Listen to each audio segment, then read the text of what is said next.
And Dev, we thank you for joining us again. We are here. We're gonna have a treat for you today. Yeah, go ahead. Go ahead. Okay. So there was some technical difficulties. You know, when you're live, things happen. Anyway, this is Real Talk with DP and Dev. We back in the C&D Lounge together, man. We're in for another treat today. What I want to do is first and foremost say that Real Talk with DP and Dev is brought to you by Independent Capital Group. Independent Capital Group is a group of professionals who are there to help you with your real estate investment needs. We also are there to guarantee that you will receive a return on your investment in the amount of 20%. Yes, we set a 20% return on your investment for your real estate investment. So if you want to know more, make sure to go to independentcapitalatl.com. Again, that's independentcapitalatl.com. Independent Capital Group, Black owned for Black people who want to make green money. All right? Dig that. And also check out the website for credit repair and some financial guidance. You know what I'm saying? How to create a budget, a lot of other financial tools on there through our partner company. So make sure you check it out. It's very useful information. Absolutely. And for those who are looking at us on YouTube, Facebook, be sure to subscribe. We got a lot of good content that we provide to you each week. So we appreciate you guys in the comments as well, because we can't get better and grow without your comments. So thank you for listening. Thank you for watching. And thank you for subscribing. TP. Yeah, what's up, Dad? How you doing? Yeah, it's been a rough week, man. It's been a rough week, Yeah. So, tell people about it. My main man, it's my partner in crime. We've been hanging out together since 7th grade. So, if I don't talk to him every day, several times a day, I at least talk to him every other day.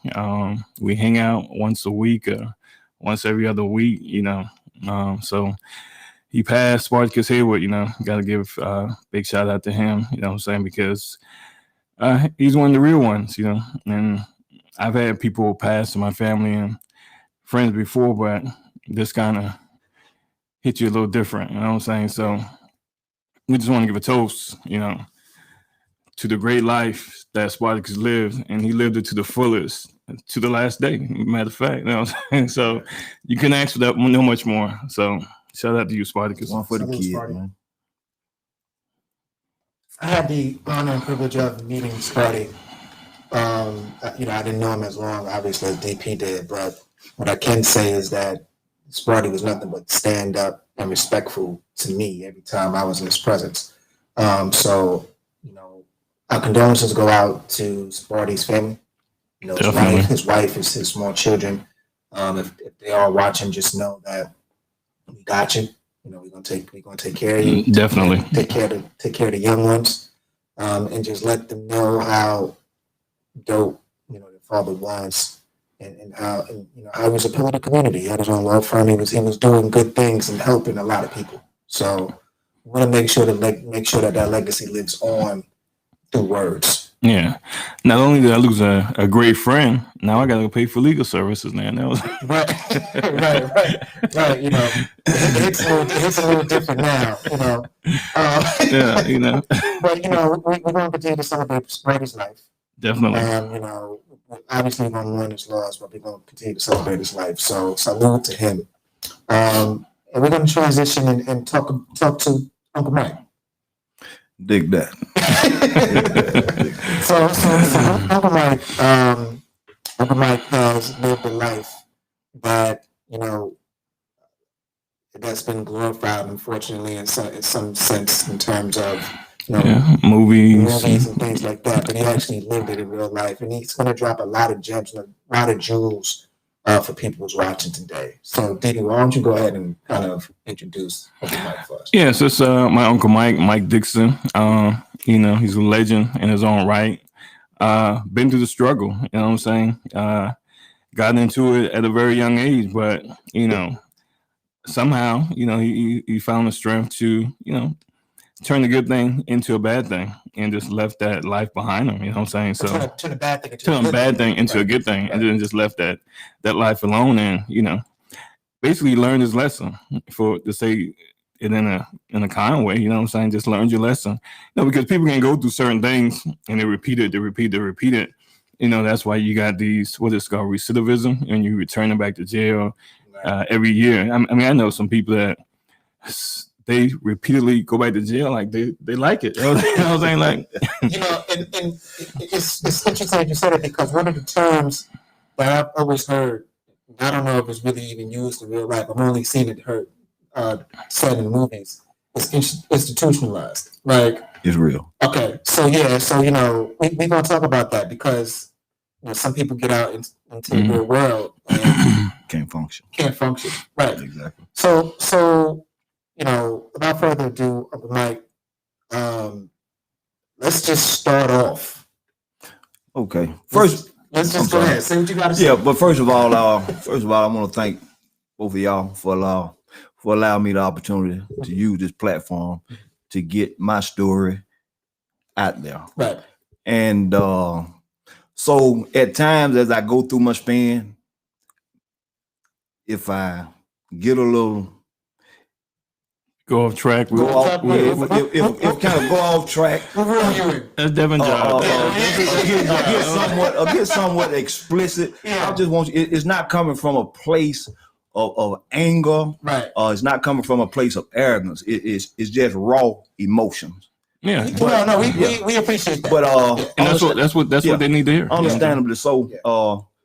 Y'all feel free to jump in, anytime you get ready. I mean, this y'all show. Thank you for the invitation, Mike. So without further ado, first of all, let me say that it's a pleasure to be here. Yeah. I want to give a shout out, some of the stand-up guys that came through the journey with me. Okay. My partner, Derek Unc Sandler, Greg Chapman, Dwayne Harris, aka Big Nigga, Miles J, Real, the whole clan, Lil Dirty, Ashley Bird, my homeboy Stack, some of the guys that we left behind, Musclehead, they're still back there behind them walls and struggling. Yeah. So I just want to give a shout out to them guys for staying strong and trying to, weather that storm. Yeah. Okay. Now, with that being said, I got started in a life of crime at an early age. How old? At an early age. How old? Yeah. Let me unbutton this. Yeah, please. Get loose. Get loose. See, let's talk about it. I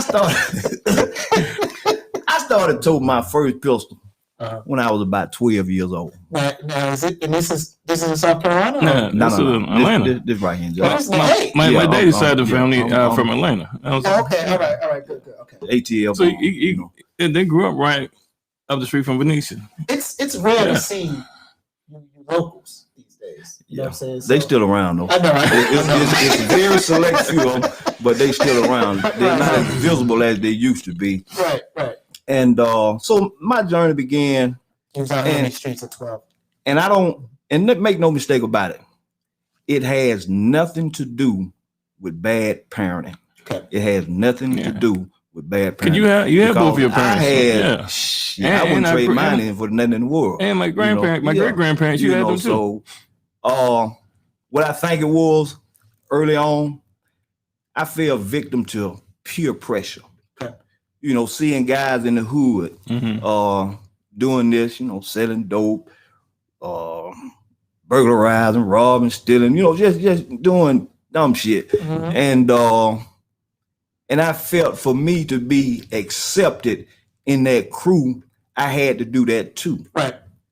And I wasn't old enough to understand or old enough to make conscious decision then that would tell me, look, partner, you don't want that. Right. See, I didn't have no old head to sit me down and say, look here, young blood, this how life go. Mm-hmm. You know what I'm saying? I didn't have that, even though you had the older brother. That's another story. Would this older brother be No. He older than him. But yeah, but that's another story. He might come into play somewhere down the line. All right. So as I continued to engage in criminal activity, even though I was going to school, making good grades, going to school every day, making good grades, coming home, bring a report hard home. Mom, dad, they skinning me down. But at night, it was a whole different story. You know, it was a whole different story because see, parents back then, if you did good in school, they gave you a little leeway. You didn't have to be in when the street lights came on. You can hang out a little longer. You know, so during that time is the time that I would go on my little rendezvous. It was cool in the street. Yeah, pretty much. And so, you know, one thing, it started out petty. It started out petty. And then it got good to me. It got good to me. So I went from itty bitty to small to mediocre. Right. Yeah. Now, did you feel like, well, shit, because I'm not getting caught, I'm gonna just continue to keep it exactly. That I mean, and that's the thing. See, you don't realize the road that you're heading down because you keep getting away. Right. That's just like the drug dealers in the street today. Okay. You know what I'm saying? But let me now understand this. By no means though, I'm trying to pour any salt on it. I mean, y'all do what you do. Yeah. You eat however you got to eat. Right. But there's a thing that's called the law of average. Right. What goes around gonna come around. Right. I don't give a damn how long you get away with it. Right. You'll get away with it. You'll get away with it. A year, 2 years, 3 years, 5 years, 10 years. You'll get away with it. Yeah. But in the end, it's gonna catch up with you. Right. It's gonna catch up with you. And when it catch up with you, you look back on your life and you'll say, damn, I shouldn't have did that. You know, because it ain't worth it, you know. But it's a little too late. Your ass done got caught up now. You already hit. Yeah, you done got caught up now. So as my life went on, I started to engage in, I mean, some horrific type shit that you wouldn't even believe. Okay. I mean, it went from, you know, like juvenile shit to, you know, adult type stuff in the blink. I mean, just that fast. And it resulted in me being tried as an adult. Now this is your first time getting caught? First time. Now, how old were you? What, 16, 17? No, I was 15 years old. I was 15 years old. And I went on a criminal spree, I don't know what you want. Escapade spree, a crime. I went on a crime spree for like a good year and a half, 2 years. Okay. You know, unscathed. And it was just getting good to me. It gave me that adrenaline rush and everything. So you felt like, well, again, I'm not getting caught, so I'm gonna do me. Yeah. You know, and couldn't nobody tell me nothing. See, I wasn't a hothead, but I was real stubborn. And at 15 years old, I thought I knew every fucking thing. And you couldn't tell me nothing. You know, and that's how most kids are today. But anyway, I was tried as an adult. And I was sentenced to life in 40. Now, for those who don't know what that is. Okay. Let me explain it to you in layman terms. Yeah. Life plus 40 means exactly what it said. You never getting out. Pretty much. You know, so I was kind of misconstrued about the sentence myself. I'm like, okay, Jill, you talking about life, and what the hell are you talking about? You give me life, but I got to die, come back, and then do your 40? So let me make sure I got this right. So while here in the streets, you get it, right? You ain't getting caught.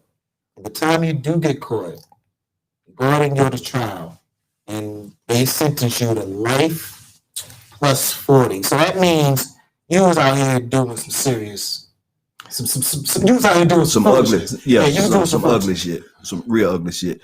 Things, you know, stuff that, you know, when I look back on it, I'm not proud of it. Right. But understandably so, it took that. Right. And make no mistake about it.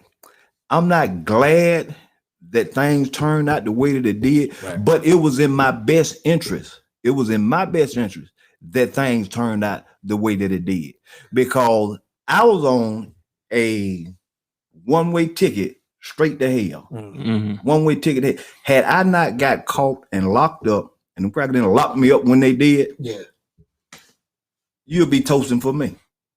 You know, it's just that simple, because that's the path that I was headed. That's right. Did it take 33 years, 8 months and 5 days for me to regain my sanity? Should I have stayed in there that long? Right. Yeah. Okay. Well, let's for real? You think so? Yes. Well, let's dig into that because you got life in 40, but you only did what you just mentioned.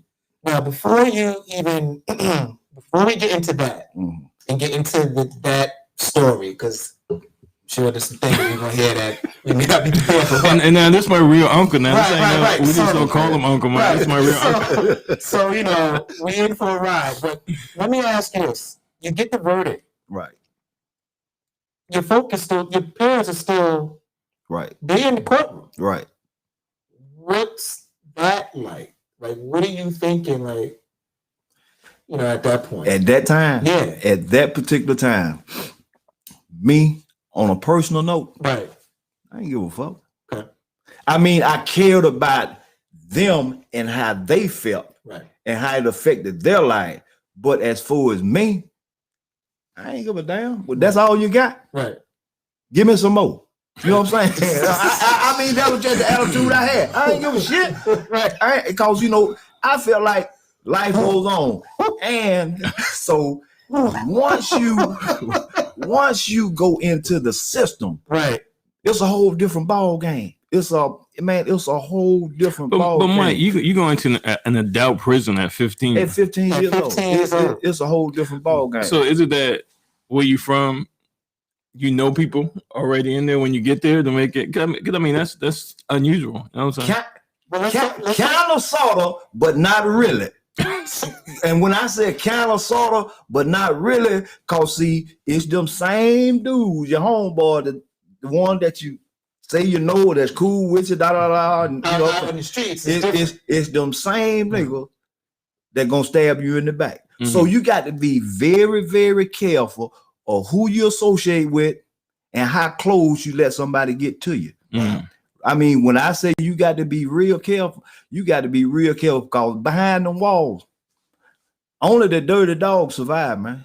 The dirties of the dirty survive. And it's a dirty game. Man. All the way from the top to the bottom. When you say the top, you mean like the warden and all the way from the COs and everything? All the way from the top to the bottom. I mean, Georgia Department of Correction back then, man, was the most corrupted, the most single corrupted industry in the state of Georgia, if not in the world. Hold that right there, because we're gonna get into that too. But let's do the lead up to it, because man, this is all right. So you're 15, Uncle Mike. Mm-hmm. And again, you're feeling like, it's whatever, because, I am who I am. But you're going into this spot, you got lifers already in there. Correct. Grown men. Correct. So you get in there at 15. Correct. And you probably couldn't have been bigger than 130 I could 30 pounds, about 130 pounds. Soaking wet. Soaking wet. When I said soaking wet. So you get in there. Leading up to that point. Yep. I had a very select few of real homies from back in the hood, old school. Mm-hmm. You know what I'm saying? That kind of like took me up under their wing. Right. Not as far as protection. They just kind of like schooled me like young blood. Okay. There's a whole different ball game now. Right. This how this shit go. Mm-hmm. Okay.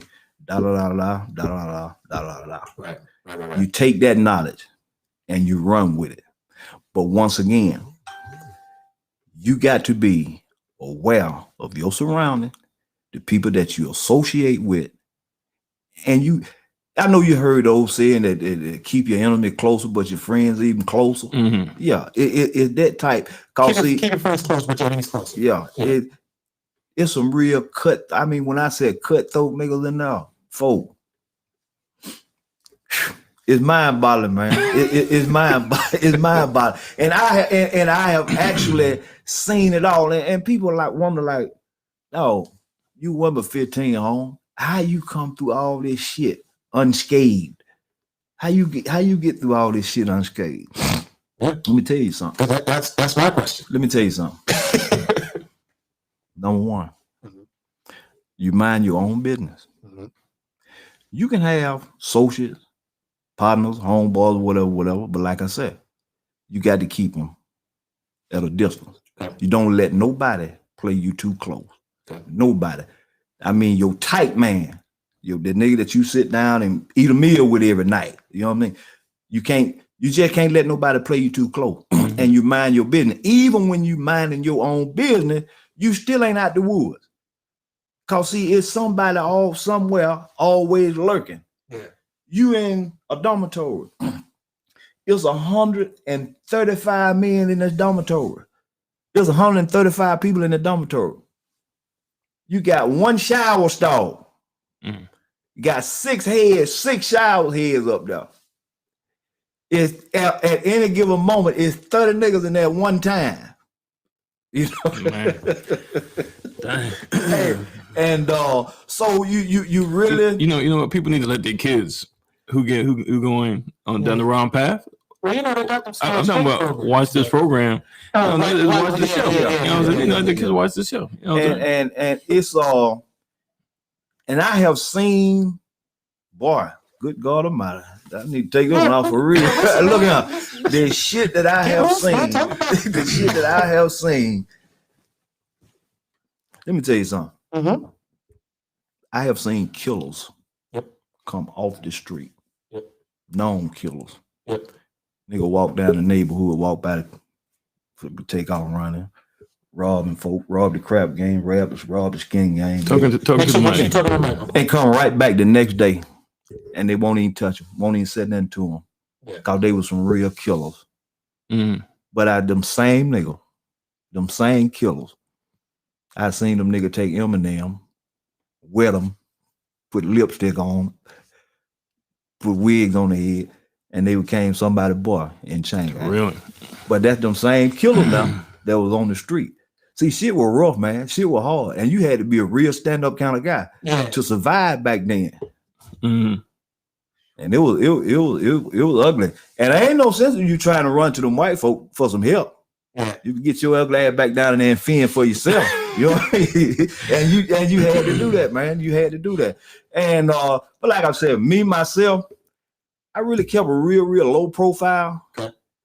Dude really couldn't figure me out. And am I a killer? No, but you don't want to fuck with me and find out. Right. So that kind of like what kept him at bay, you know, like, shit, man, I don't never see Shawty mess with nobody, or he kind of off to himself, you know, shooting basketball, do a little gambling, this, that, and whatnot. But, you know, for the main part, he don't fuck with no, you know, they like, okay, well, what's up with him then? Let's go break in that box. Let's go steal his shit and see what it do. Okay. Never had that type of shit happen to me. Right. Because they didn't know exactly where I was coming from. Okay. But they didn't want to find out either. Now, sometimes, I mean, some of them are curious, real curious. I done seen them, you know, go at the best of. They're real curious. But just for some reason,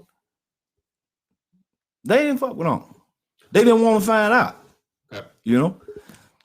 Let me ask you, because, you know, you did your time, but from what I hear and understand, you know, 1 week can feel like a year, you know, just because of the time. From what I, you know, obviously, okay, you know what I'm saying. So, you know, what made you be like, you know, what mindset do you really got to be in to be able to survive? Because you're thinking, I'm in that life in 40, so you know it's gonna be what it's gonna be. I can't speak for others, yeah, but I can speak for myself. Okay.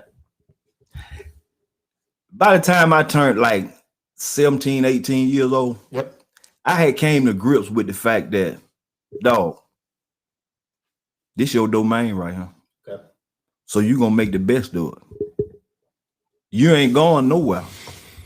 You gonna make the best of it. So I came to grips with that. That's a harsh reality, though. But I mean, it is, but it is what it is. Yeah. It's the truth. Yeah. And how old are you now? I'm about 17. Yeah, I'm about 17, 18 now. Yeah. You know, so I'm about 17, 18 now. And I done came to grips with like, partner, you ain't going nowhere. It's gonna be a long time if they do ever let you go anywhere. Mm-hmm. And it's, you know, the shit that you're doing, you ain't making it no better for yourself. So you might well just go on, get comfortable.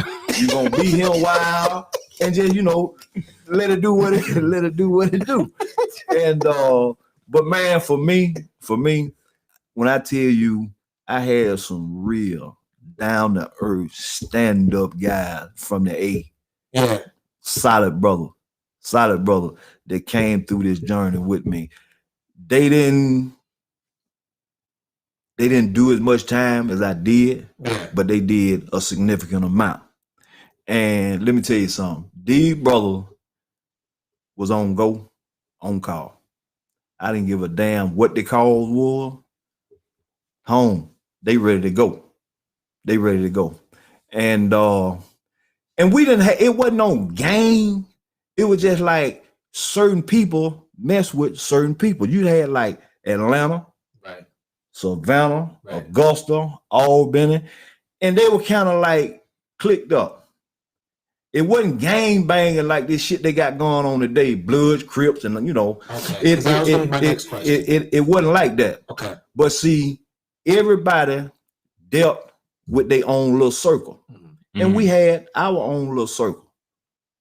And if push came to shove and we need to go take care of some business folk, let's take it to the yard because it's finna go down. If it was time for a squabble, ain't no doubt. It going down. You strain your boots up, get your ugly ass on back here and let's get to it. You know what I mean? We do that in college though. We gotta, but I mean, we got that click in college. It's pretty much the same difference. It's pretty much the same difference, but this shit, totally different. It's a little bit more. It's a little bit more extreme, and it's totally different because of the environment. Of course. I'll tell you this: by no means is anyone going to equate the school with, for real. I don't even believe you. With the thing. But I will say this, and then we'll get back to the story. For those who are in school, especially HBCUs, certain terms, like I'm going to the yard. Like they would say that, like I'm going to the yard, and the yard was a specific place on campus. Right. Certain things. When you're in fraternities, everybody got their own tree or their own section. So you got the Kappas over here, you got the Sigmas over here, you got the Qs over there. And believe it or not, you did have that cliquish mentality from people who was up north, especially if they was going down south. So you had the New York people over here, you had the people from Charleston over here. And again, I am not trying to correlate that with jail, but I'm just saying the only thing we can think of that can relate to that. There is certain things that just makes you think and want to be like, have a conversation about. But yeah. I digress. That's the only thing we can relate to. Back to story. Okay, so as time evolved, and by the time I turned like we know it's no comparison. 18, 19 years old, I had took a very special interest in sport. And that was one of the things that kind of like kept my mind at ease. Get a little adrenaline running off, this, that, and whatnot. Mm-hmm. And my basketball game had elevated so fucking high to where it was. I don't even care to reflect on that because that was a talent really wasted. But yeah, it had elevated so high. I had so many people from so many different schools, this, that, and whatnot, trying to get me out of prison just for basketball alone. Wow. But they couldn't touch me because of the type of sentence that I had. I have seen guys get out and go professional right from the jump, because of their athletic skill. And so at that point, when my game got that tight, they started using me as trade bait. This is where the political crap you talk about. They started to use me as trade from bait. The warden. From warden, from warden, from one camp to another camp. Right. This warden gonna give you this, he gonna give you that. Send me Michael Dixon. This camp going. I'm gonna send you such and so and so. Send me Michael Dixon. Freaking trade. Listen, trade. Like I was on work detail. I was putting air in a tie, a truck tie, 18-inch dump truck tie. The tie blowed up in my face. I just had put that tie in the guard rack. It blowed up in my face. It broke all 4 of these fingers. It broke that one half in two. They rushed me to the hospital. I go to Augusta. I stay in Augusta about 3 months. Yeah. I still got pins in my finger. Right. This cracker called down there in Augusta. He said, you got Michael Dixon down there? Boy, and said, yeah. He's an oxidation specialist. So I need him down here in Lee CI. You know what an oxidation specialist is? No. A shit pond. Okay. You know, the oxidation, the oxidation pond. Yeah. The man told him I was an oxidation specialist. He done fixed up some papers to whereas I was certified oxidation man. And he sent it to me. When I get down now, the cracker got me down there to play basketball. The warden from the camp that sent me down there asked him, so how did old Dixon fellow turn out back there at the oxidation site? The cracker told him he ain't worth a shit. so I got him in the hole over there right now. He was obviously lying. Yeah. So athletics played a big part in my rehabilitation. And I want to sponge on rehabilitation. The system now, the system back then was about rehabilitation, was truly about rehabilitation. And when I said truly about rehabilitation, I mean, you had your GED program, you had your college program, you can obtain anywhere from a 2-year associate degree all the way up to a PhD, a master's degree while in prison. They had the vocational trades. Anything that you can think of in a vocational trade, anything that Atlanta area tech got, they had it in every facility in Georgia. So what was going on then, man, was guys was going to school. They was getting an education. They was also getting a vocational trade. So now once they was released, they could come back in society and be productive because they got an education. And they got a vocational trade. Exactly. So your recidivism rate was down real low back then because guys were coming out and they were being prosperous. Okay. But here's where the bullshit come in at. Zell Miller, the former governor. I'm about to say, for those who don't know, Zell Miller, former governor. Yes. Him and his buddy, commissioner of the Department of Correctional, Wayne Garner. When they came in, when Miller came in, he appointed Garner the commissioner. Once Garner got in, he eliminated everything. Really? Oh, wow. The vocational trade, he got done away with it. The college program, he done away with it. The athletic program, he shut down all athletics. You know what they took the gym and turned them into dormitories. So then it became about housing. It ain't about rehabilitation no more. It's about housing and money. So those programs, the college program, the vocational trade program, the school program, those program funds for those programs was allocated through the federal government. Georgia wasn't even spending money for that. That money was coming from the federal government. Right. But they shut it down. They shut it down. So now that's when your recidivism rate skyrocketed. Let me ask you this. Were prisons private then, or were they public? No, it wasn't no damn private prison. They just started this shit about 10 years ago. Okay. Anybody, you got enough money, you and Deb, y'all can go buy y'all the damn. They just started. And that's some more, that's some bullshit. But I'm gonna touch on, I'll touch on that too, man. Please, keep it going. Keep going.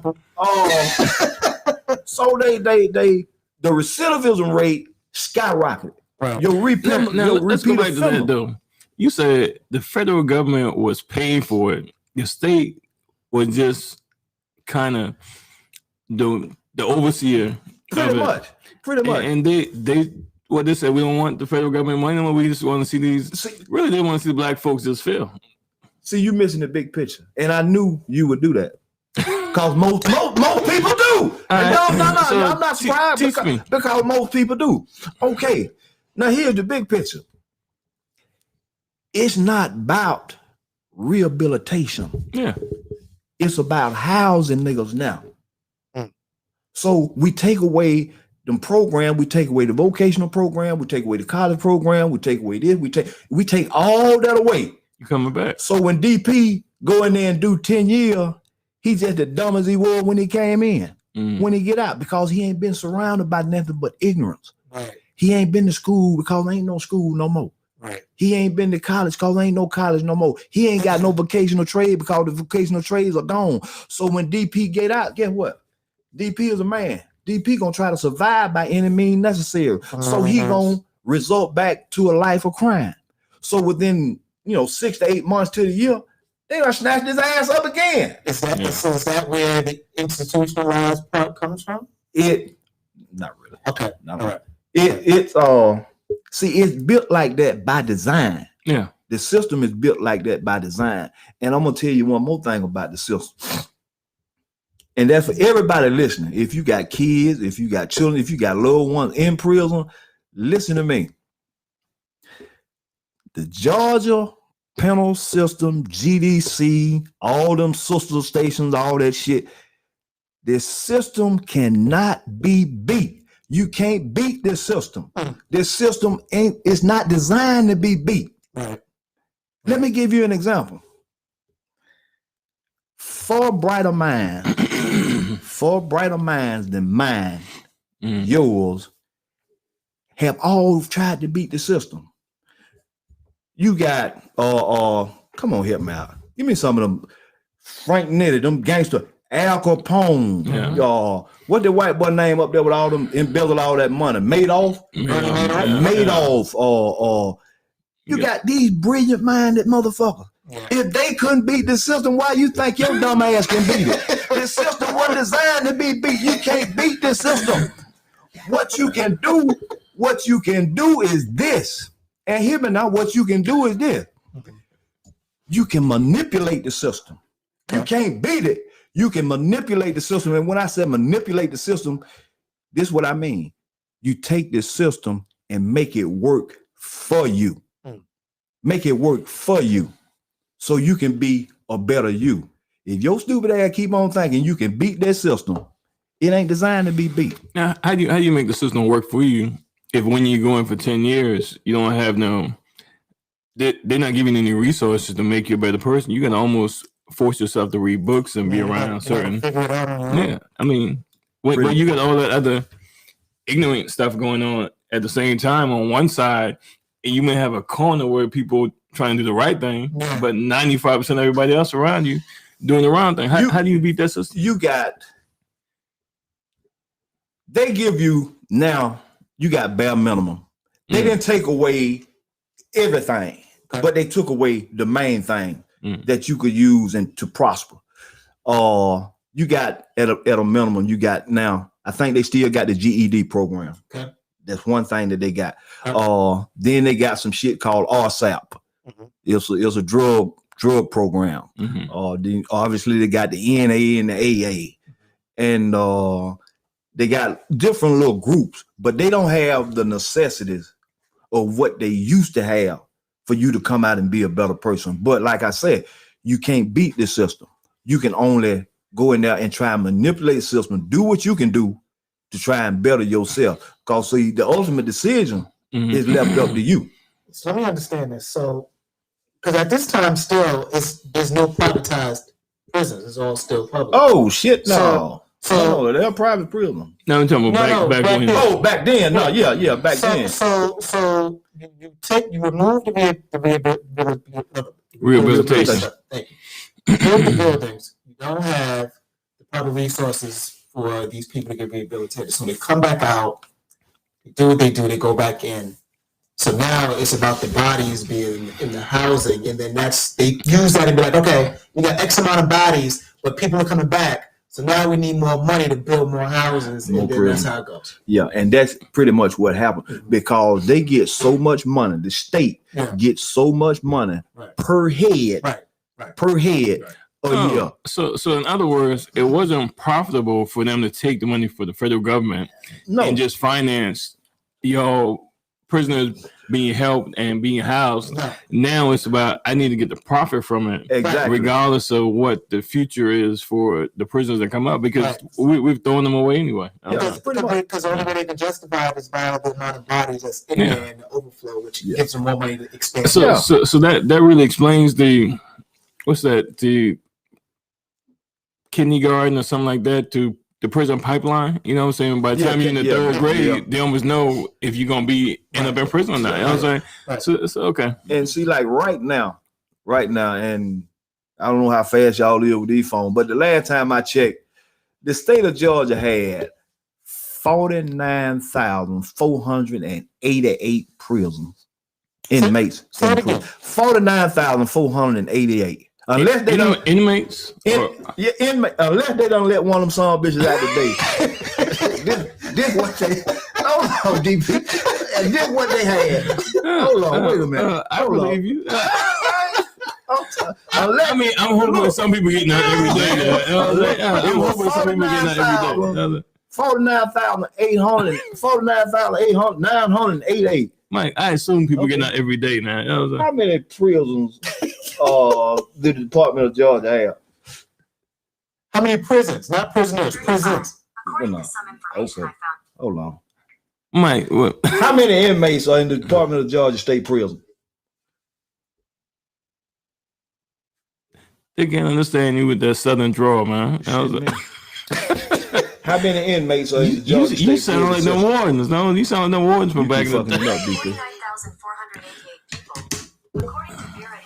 49,488. They ain't let now some bitch out. They'll be out tomorrow. They'll be out tomorrow. They ain't let now some bitch out today. They'll be out tomorrow. We're hopeful. But that's just Georgia. Right? And that's sad.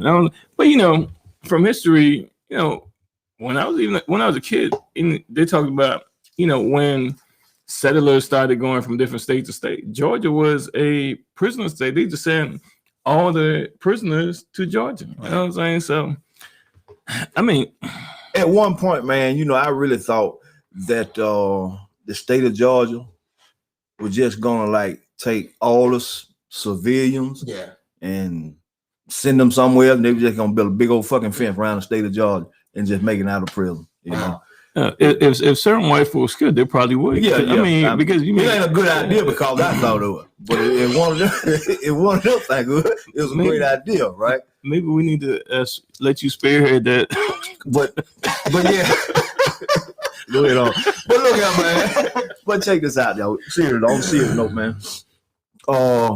This is something, and I hope, and I really hope that this is not the last time that I have an opportunity to revisit an issue like this, because see, it's an issue. Okay. It's an issue. It's really an issue for a movement. It's really an issue for a movement. How successful it will be, I don't know, but I do know that I can't do it alone. But I'll fight with them. Let me ask you this, Mike. Because some people, being devil's advocate, some people would say, well, you did the crime, do the time. I ain't got no problem with that. So done did it. So some people would be like, well, how we going? And I agree with you. Yeah. It is, because you're my uncle, I got a different type of, perspective than, a stranger would, even though, we don't act like family sometimes. Damn, you had to put all that shit on. You had to put it out there like that. I know. Go ahead.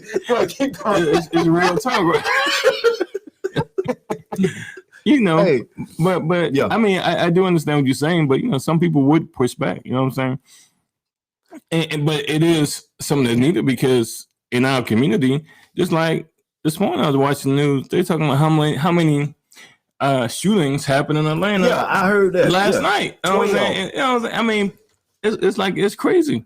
And the bottom, and one of the things of this, it's affecting our culture. Our people, more, black folks, in more ways than one. Because see, when you take this brother off the street, mind you, now it's 49,000 of them, but I'm just talking about one, and you just let it trickle on down, and then you do the math. But when you take this brother off the street and he do some dumbass shit and take him off the street, and you lock him up for the next 20 years, so you just locked up somebody daddy.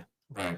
You just left a daughter or son or some kids out here with no father figure. You left them out here with a mother by herself to fend for these kids. See, and that's one of the things that's being taken away from us, our ability to be there for our children, so they will have a father figure in their life growing up.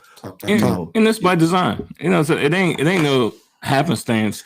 Because I know, like in South Carolina, you get locked up for drugs. They're giving you football numbers. I mean, so they ain't even no quarterback number. You get no number 7, number 11. I'm saying you getting the lineman number like number 80. You getting at least 30 some years. I mean, shoot, that's in South Carolina. It's worse in New York. Yeah. You know what I'm saying? The governor about to be in some hot water in New York, so Andrew, I don't know what Andrew going on. But anyway, so let's keep it going. Yeah. So it's a real delicate situation. It's something that need to be addressed, but I got to get the right people in place. People with some, and really ain't got to have no clout, but somebody that knows somebody that got some guts and some balls. Let me ask you. I mean, what would be the first thing that you would try to tackle? Because you can't tackle everything at once, right? No. So what would be the first thing? Well, the first thing I think that should be addressed is for us to assemble a crew of relevant people to sit down and discuss how to go about it. But we would need some of those folks to have some influence. Yeah, you have to have like. You can't go with Ned and them up there, the goddamn liquor store. And some money. Yeah. But and I used to, I've never seen Mike as a child out of prison. I forgot how old I was when my dad took me to see my uncle for the first time. You know what I'm saying? And I can remember going, we had them like 2-3 hours away. Me, my Aunt Carolyn, my grandma, Toot probably was there. Yeah. You know what I'm saying? And I remember one time Carolyn had a mini skirt on because she was probably about 10, 11. Yeah. And they wouldn't let her in. You know what I'm saying? Because you can't wear skirts to go to the prison. Right. I mean, she was a child. That shit that was crazy, man. That shit was crazy. And the department itself, and like I said, I've been home now. Going on what is it? 21? Yeah, it's 21. Yeah, right at 10 years. And you been home that long? Yeah, I've been home that long, and I'm surprised my damn self. But he made it. But anyway, let's raise one up. Yeah, dig that. Okay, 10 years strong. So let's talk about the guys that are successful, coming out. Okay, coming out. So let's talk about gainful employment, sustaining gainful employment. Yeah, because we just had a question about that from Travis Brown. Uncle Mike, how are you able to survive in the world after doing 33 years in prison? Right. Because things were completely different then. Yeah. Can I tell this story? Go ahead. Can I tell the one story? Why not? Shit. Yeah, when Mike first got out, right? You really gonna do that? We really gonna do this, right? You really go ahead, No, you said it. You said it. Go ahead. I don't even know where you're gonna go with it. Don't get it in. So Mike first got it, right? You know what I'm saying? So Mike was like hiding. He was at the old man house. He didn't let nobody know he was out. So I just went by the old man house one day, right? So I was like, man, Mike, you out of jail. I was like, he in the house chilling. I'm like, all right. So probably a week or two later, me and Mike go hang out. You know what I'm saying? Take him to the bar. You know what I'm saying? We we gotta get acclimated back to society. Right. So we go. Mike like, yeah, you know, I got money saved up, this, that, and that. You know, I was like, take me by the ATM. So I take him by the ATM. So this guy is looking at the ATM. He walks up, looks at it. So I'm like, damn, what the hell are you doing? What the hell are you doing? Right. So I get out the car. I said, Mike, what's wrong, man? I don't know what to do. I don't know what to do. Right. They didn't have any ATMs when I went to jail. That's a lot of shit right there. I really that's the truth. So when you think about Uncle Mike and Red tears. So I mean, I was dying, man. I couldn't believe it. You know what I'm saying? Because we take stuff for granted that because stuff change every day. You know what I'm saying? But imagine being away for 33 years. Yeah. And like, how much have changed? I was pretty much like Crocodile Dundee when he left out the jungle and went to New York. Pretty much. I was scared. I was scared to cross the street. I was paranoid about crossing the street, man. Yeah. And but once the guys that are fortunate enough to get out, as far as employment, make no means about it. I ain't nowhere where I like to be. I ain't nowhere where I like to be. But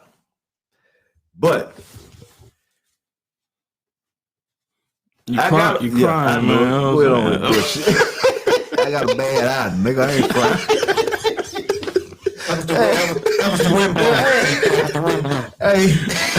But I got a decent job. Yeah. I make a decent salary. It ain't, I make enough money to pay my bill and have $2-3 old regular ass dollar left in my pocket. Go get me a old drink, you know what I'm saying, and chill. Yeah. But man, when you do come home and you out on job search, you looking for a job, bruh, don't get discouraged.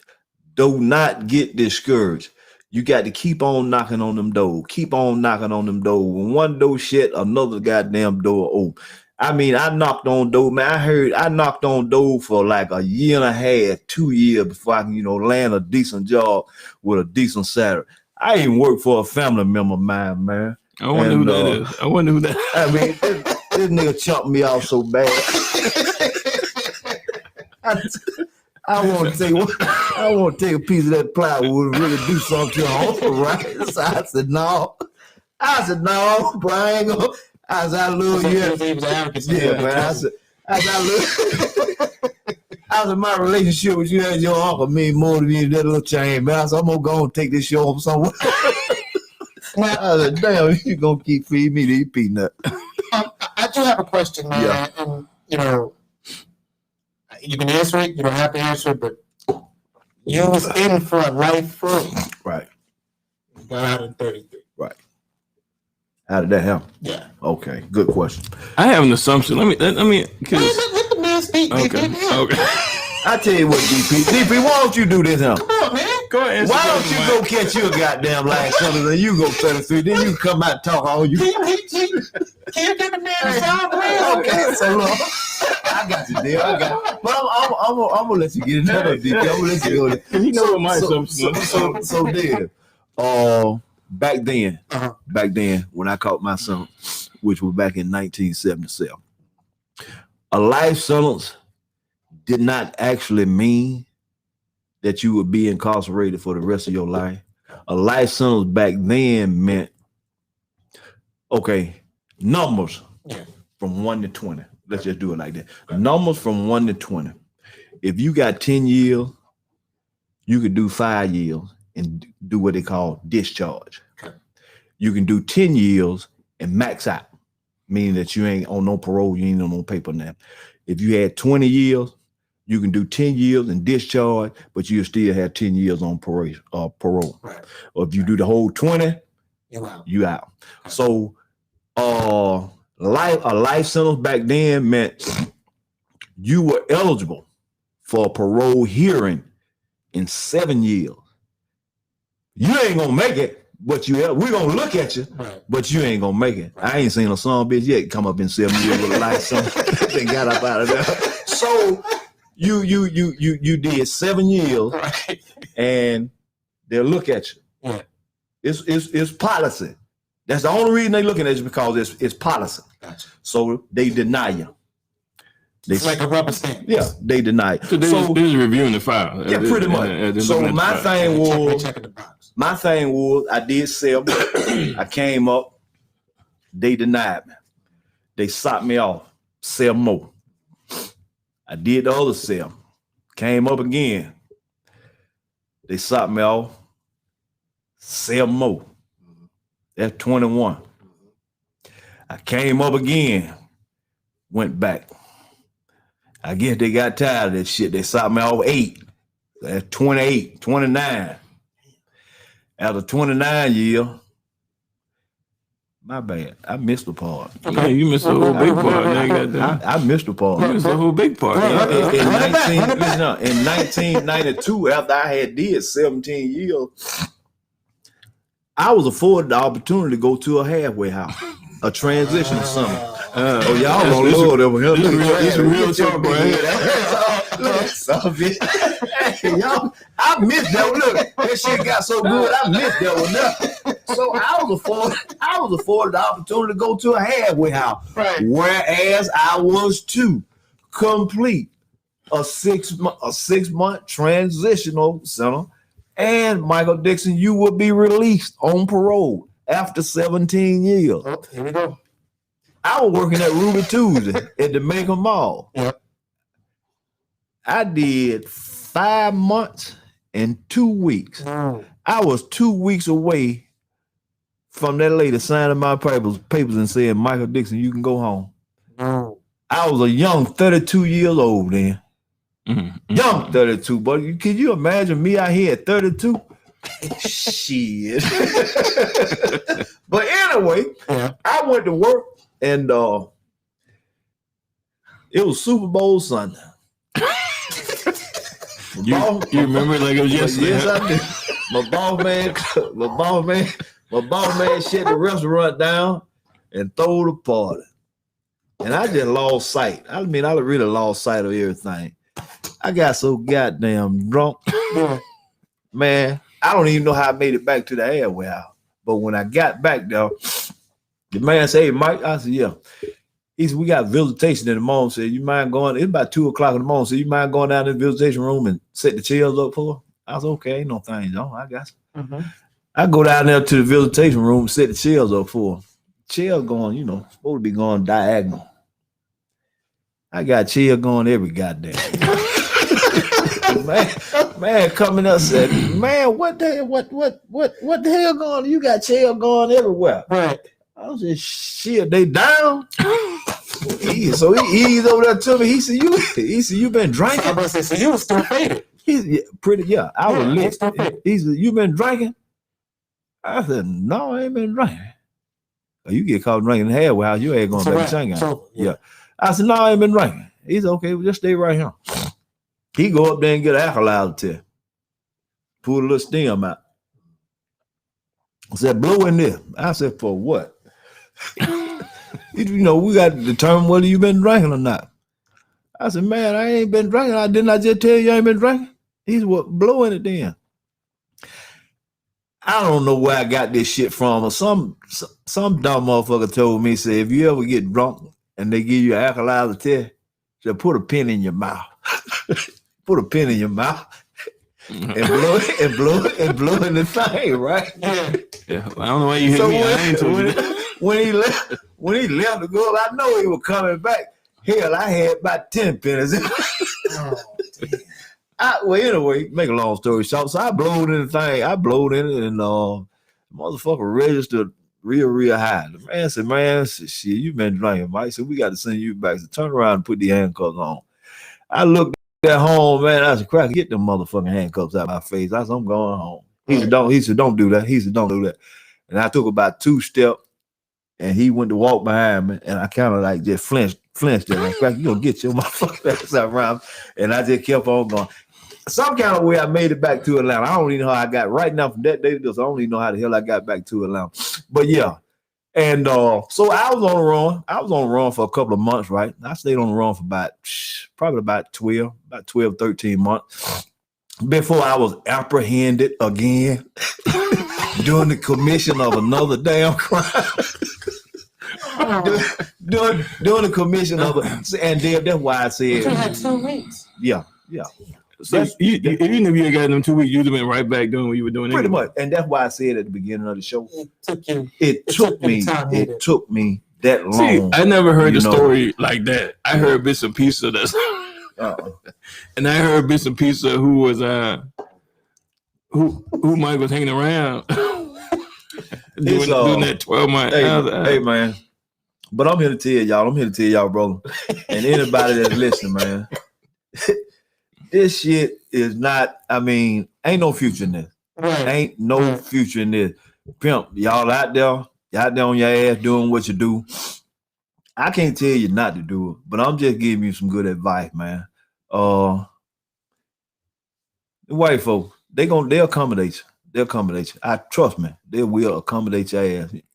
You can dib and dab and think you're gonna get away. You actually will get away you'll get away for I don't know how long, but you'll get away.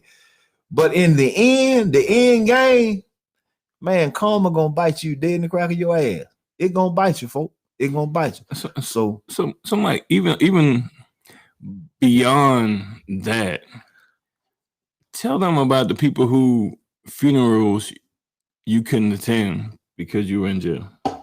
I mean, people really think, saying that life don't just keep going. I was like, nah, man. It's when you lose someone that was very relevant in your life, such as your mother, father, sister, brother, someone that real close and dear to you, and you can't go and pay your last respect. That's some shit that you got to live with for the rest of your life, because of some dumb shit that you did. So my take is this, man. Being real, you often hear the brothers use the term real nigga this, real nigga that. And I'm gonna take a page from my homeboy book, Derek Sumner, aka real nigga. You ain't no real nigga cause you out here and you selling dope, you get 1 or 2 bricks, you clear good sale here and there. You just a good hustler with a good plug. You just a good hustler with a good plug. That's all you. That don't make you no real nigga. Right. You ain't no real nigga because you go to court and you don't snitch on your partner. Right. Because you don't snitch on your partner. Okay, you ain't snitch on your partner, but you go to chain gang and next year you fucking out the ass. You ain't no real nigga. You just a fuck nigga who didn't tell. Mm-hmm. You know what I'm saying? Man, look, I'm telling y'all. That's just it, man. That's real rap, man. That's it, man. I'm telling you, man, I'm telling you some real nigga shit if you really want to know. It's real talk. Bro, you get out here, you take care of your family, right. You take care of your kids, you take care of your parents, your people getting old. They took care of you all these years. Get your ass a job, man. Go to work. Take care of your family. Take care of the people who love you. You know what I'm saying? And all that extra shit, leave it to somebody else, man. Leave that shit to somebody else, because there ain't no future in it. Ain't no future in that shit, man. Because, as many people that hustle and sell dope and have these lavish lifestyles, ain't no retirement plan in that game. I was like, they ain't letting you retire. Ain't no 401k in that shit, man. And if you're doing it, stop. If you've been doing it for a certain period of time, you should be able to stop and be like, all right, I'm good. I was like, let me do something else. Hey, you know what? I was saying, if you're doing it right now, you stop it, and you should be going towards something that ain't gonna get you 25 to like 30. I got some real stand-up guys out there, man. They've been doing their thing for a while, and I've had the opportunity, folk done throw shit at me, dog. Come on, get on board on this. Come get on board on that. I'm like, yeah, yo, that shit sound good, but ain't nothing, folk. I mean, I take these little old goddamn kibbles and bits I get from getting up in the morning and going to work, paying these few bills, man, keep me $1 or $2 regular ass dollars in my pocket. As long as I got me a little gas in my car and get me a stop at Look store, get me a bottle of but you got a brand new car though. It ain't like you got no beat around, no beat around. So you got a brand spanking new car. Listen, that thing to do with that. did we have a conversation about 2 shows ago about you? But we giving folks insight about it's possible. I'm just saying. Les Brown said it's possible. And I was like, oh, it's possible. You can go to chain game 33 years. Hey, Dad. And now you ready. Dad. Look out. Hey, that's what's called over there. Man. It's the truth. You know what I'm saying? But because you know what I'm saying? Because everybody ain't gonna not do it because they're gonna end up in a Pinto. Right. You know what I'm saying? People want to know that there's a success story after all the madness and all that. You know what I'm saying? You go through all that downturn and everybody want to come up. Everybody want to come up. There's nobody who looking at us and on social media saying that, damn, I want to be with the person who's doing bad. I want to be like that person. Everybody want to be like the person who's having some type of success, even if it's not real. I'm saying, half of social media, 95% of social media is fluff. I was going to be real with you. 95% of it is fluff because you can look at some of your friends and some of the stuff they post. They ain't really doing that every day. But DB, you and I both know that success don't come overnight. Nah. Success ain't shit without a struggle. You got to go through something to get something and have something. Right. You know, of course. It ain't, and I can tell you this. And that's what I'm saying. That you driving a new car now. Why the fuck you talk about my new car? I've seen him go through. I've seen what he go through. What I had to go through to get where he at now. You know what I'm saying? So it's not like it's. We talking about 10 years out. You know what I'm saying? But even beyond the car, right? Telling people's business. But anyway, even beyond the car. When you pull up in the 2021, I'm gonna tell you your business. Listen, but here's the thing: the fact that you're able to talk about it, yeah, it's that alone is a success in itself, in my opinion. You know, and how much time? What we look like? Yeah. We got some questions. Go ahead. I mean, we got time. We ain't on no time slide. No. Okay, my bad. I know y'all. Okay, dig that. But anyway, back to a more relevant conversation. Yeah. Cause nephew, he done started feeling real good over there. Yeah. But man, understand this. Life is too short. Right. Life is too short. And it's not by circumstances that I'm still here today. It's not by circumstance. I had 3 co-defendants that was down with me on this case. Right. All 3 of them deceased, dead. Right. So why the fuck am I still here? Because I got a purpose. Right. I got a purpose in life. Do I know what it is yet? No, I don't know what it is. But I know as long as God keep me around, I can keep working toward it. I don't know what my purpose is. That's a beautiful thing. But finish statement, I'm sorry. Yeah. So I mean, until I leave this earth and enter those pearly gates up there, and the good Lord look at me and said, son, a job well done, then I know I've served my purpose.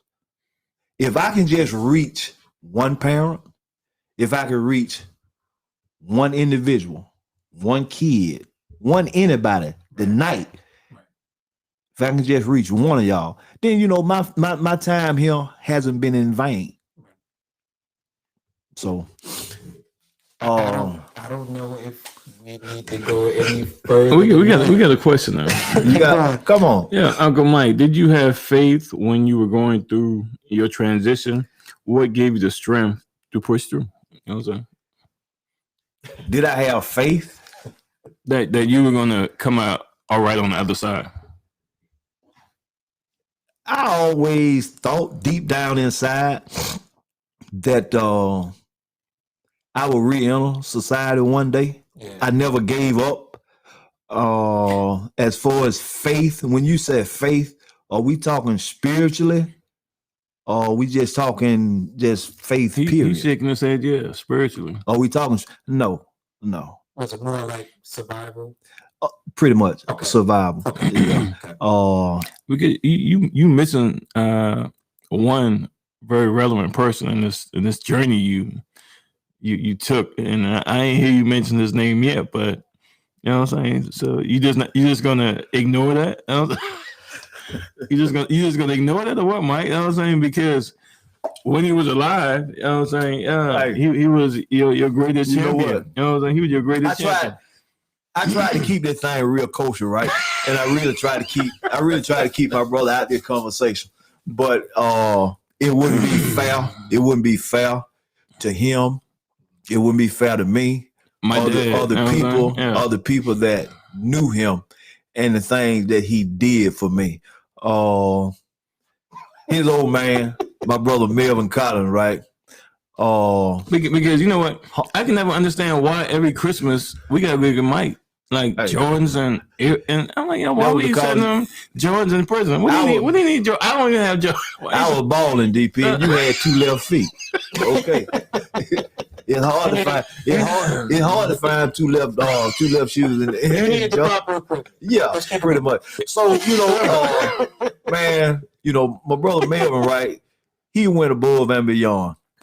And the people that knew him knew he really poured his heart out into gearing toward my release. He was always there for me. I don't give a damn whatever I needed. If I needed some, even if I just needed somebody to talk to, I can pick up the phone and say, bro, come down and holler at me. Come down and visit me this weekend so we can sit down and talk this, that, and whatnot. I've always had that comfort that he would always be there, and he was always there. And like Cheryl said years ago, and I believe that too, you can't make me believe that Melvin Collins didn't help Jesus paint the sky blue. That's just how solid home was, man. Even when he was I was somewhere. I forget where I was. But anyway, I had got into some trouble in chain game, man. The cracker told me, said, well, Michael Dixon said, you really done it this time. I'm going to send your ass so far deep down south, he's going to take a helicopter to come see you. And I was still arrogant. I ain't give a shit. I'm like, well, okay, cracker, whatever. Come that 2 in the morning, man, knocking on the door. Dixon, pack it up. You trying for it. I'll go. Cracker sent me way, I don't even know where the hell I was. Right now to the day, I don't know where I was or how I got there. But anyway, I know he told me, said it all. He gonna take a damn helicopter to come see you. I was out there on the yard, man, walking around with my homie. And I seen this helicopter circling. I seen this helicopter circling. And during this time, this white guy, Guy Milner, was running for governor. That's the campaign. And my brother was his campaign manager. Yeah. And him and Melvin had been flying around the state of Georgia with this banner onto the tail of that helicopter. And I seen a helicopter, but it didn't have no banner on it. And the man on the prison yard come out with his little bullhorn like, Michael Dixon, you got a visitor. Michael Dixon, you got a visitor. Right. And I looked up in the sky. I said, damn. I said, there, bro. That was your brother. Huh? I said, but it wasn't him. It wasn't. I mean, it wasn't him. But that was just, just to show you what extent bro would go to make sure that I had the things that I needed and the resources that I needed until the day he died, right? Yeah.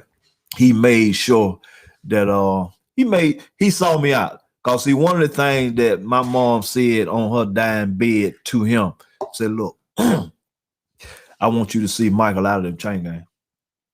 and he worked toward that until he died, man.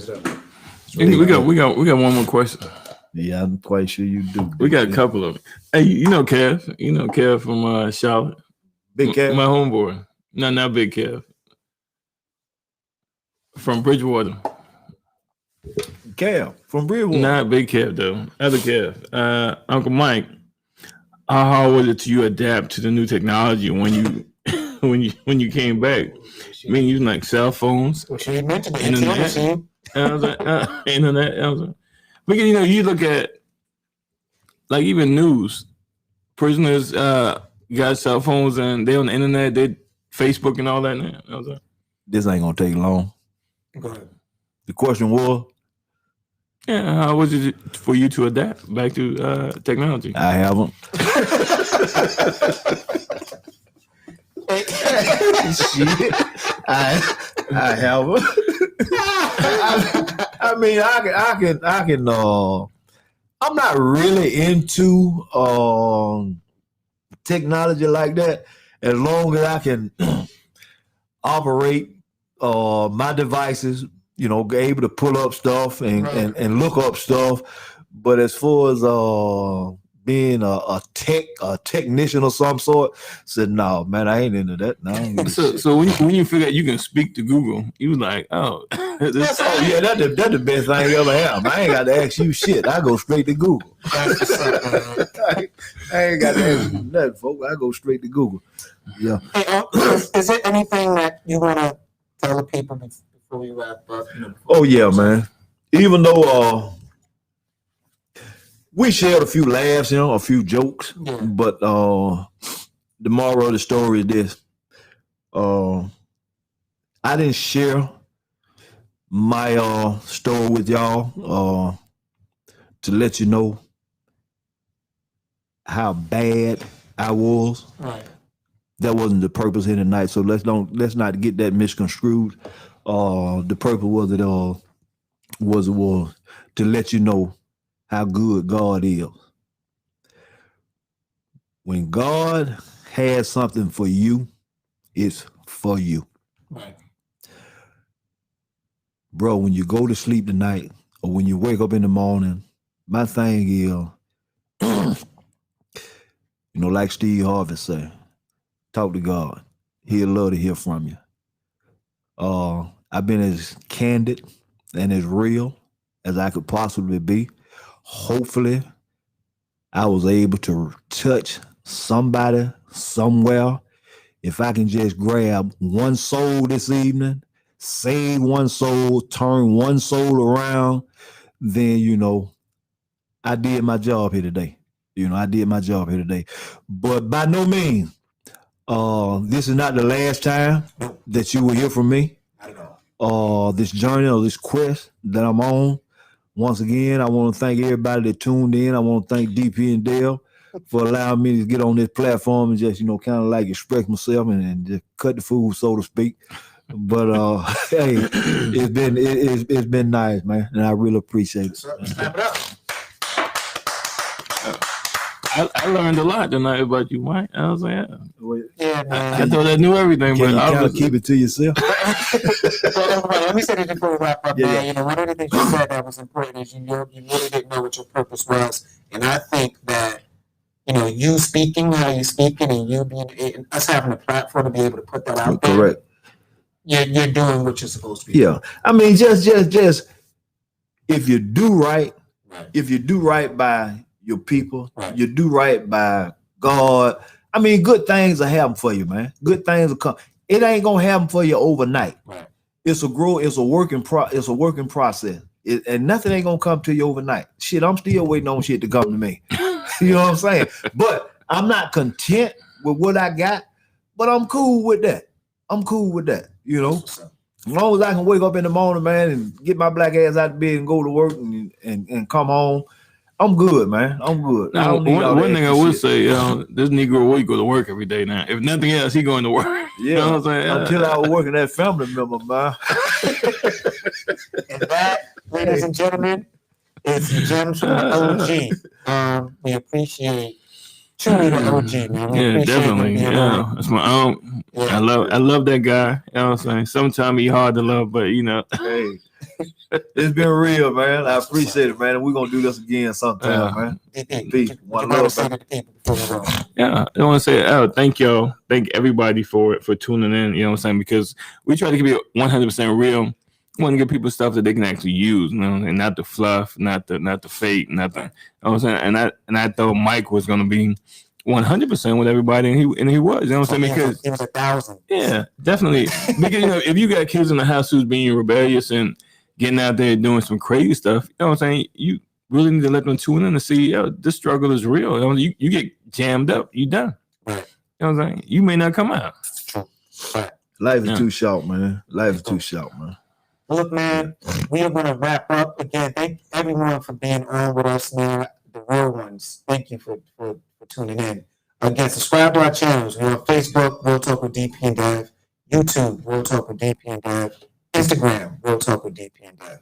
We might even do a TikTok too. Want to follow with that. But you know what I say before we end everything, man, and everything that you do with positivity, creativity, authenticity. This is Real Talk with DP and Dev. Peace, beautiful people.